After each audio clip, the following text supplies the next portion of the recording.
The Mental Health Association of South Mississippi provides support services for people seeking mental health wellness and recovery in our area. They've been a champion of positive mental health and wellness now for more than 60 years.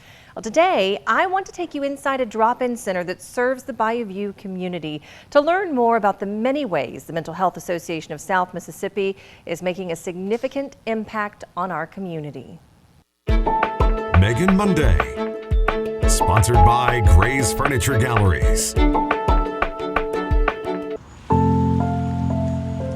have to really think more about, I'm not walking in that person's shoes. I don't know what's happened to them to get them to this place. They have a story, and now they just need some help getting back to that.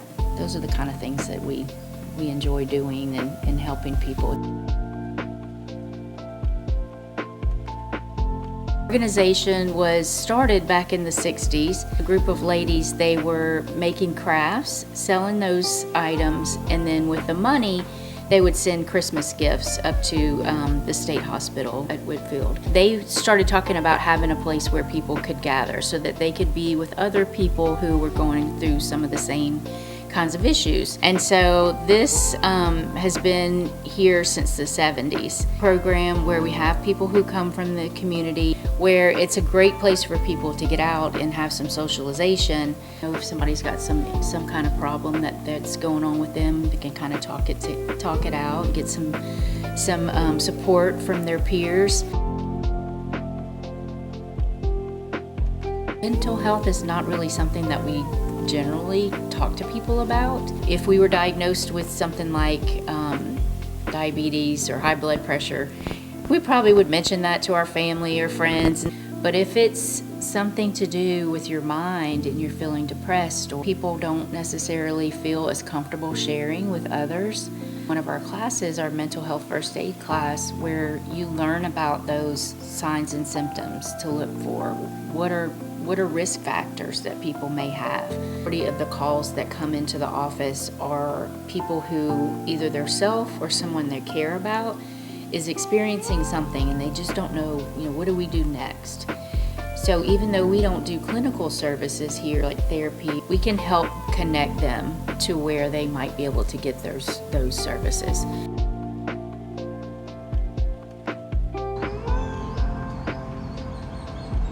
Or if you are feeling lonely, start off simple with some things like just getting outside a little bit. Nature is very calming. It's very healing too. Like I say, being out in one of these festivals that we have around town or whatever, and just starting up some conversation. Even those little things you can do for people. If you see someone in front of you in the grocery store line, just compliment them on, their shirt or what are you doing today? I see you have some ice cream. Having those little short conversations with people can be helpful. People may have some thoughts of hurting themselves, but when someone reaches out to them and truly wants to help in some way, that can be a game changer for someone. We appreciate all the staff and volunteers who make such a positive impact on South Mississippi. The Mental Health Association of South Mississippi's largest annual fundraiser coming up this Friday, by the way, at the Biloxi Civic Center. And it's not too late to purchase your tickets for Don't Worry, Be Happy. My husband John and I are thrilled to be included in this year's honorees, and we certainly hope to see you there.